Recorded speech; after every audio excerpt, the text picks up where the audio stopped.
Hello everyone, সামনেই রাখি, তাই ভাবলাম একটু রাখি বানানোর ভিডিওই শেয়ার করা যাক।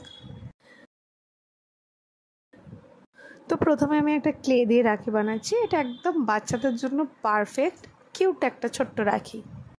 তো প্রথমে ক্লেটাকে 5টা টুকরো করে এরকম পাপড়ির মতন শেপ দিয়ে সেগুলোকে একটা একটা করে আমি জুড়ে দিচ্ছি। তারপরে ফুলের মতন শেপটা হয়ে গেলে মাঝখানে একটা গোল করে ক্লে বসিয়ে দিচ্ছি। তো এবার আমি এখানে আরেকটু সবুজ ক্লে নিয়েছি, নিয়ে এর মধ্যে একটু ফেভিকল আঠা দিয়ে তার উপরে আমি ফিতেটা বসিয়ে দিচ্ছি। এবার এর ওপরে বানিয়ে রাখা ফুলটা বসিয়ে দিলাম, আর তারপর এর ওপরে একটু স্মাইলি এঁকে দিলাম। তো নেক্সট রাখিটা আমি গ্লিটার শিট দিয়ে বানাচ্ছি। প্রথমে গ্লিটার শিট নিয়েছি, সেটাকে গোল করে কেটে নিয়েছি। গোল করে কাটার পর এটার ওপরে আমি দাগ টেনে নিচ্ছি, যাতে আমি পাপড়িগুলো ঠিকঠাক সাইজে রাখতে পারি। তো পেন দিয়ে আমি পিছন দিকটা এরকম এঁকে নেওয়ার পর কাঁচি দিয়ে সেটা কেটে নিয়েছি। সেম আর একটা কালারেরও আমি কেটে নিয়েছি। এরপর ফেভিকল দিয়ে আমি এই দুটো শিটকে জুড়ে দিলাম। এরপর আমি কয়েকটা মিরর নিয়েছি, এরকম শেপের ছিল।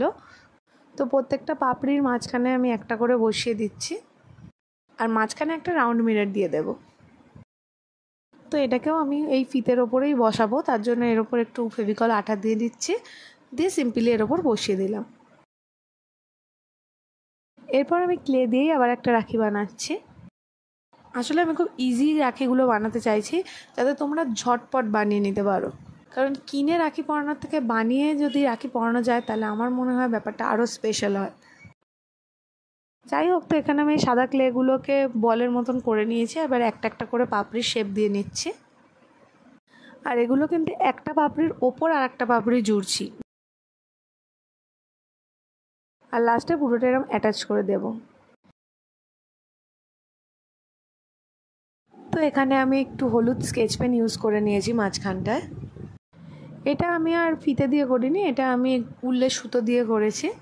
তো একটুখানি ক্লে নিয়ে সেটার উপরে উলটা আটকে তারপর ফুলটা আটকেছি। এটায় কি হচ্ছে, সাপোর্টটা আরও ভালো পাচ্ছে। তো এটাও আমার কমপ্লিট। তো এই রাখি দিনটা তোমাদের কেমন লাগলো অবশ্যই কমেন্টে জানিও, আর ভালো লাগলে লাইক, শেয়ার অ্যান্ড সাবস্ক্রাইব।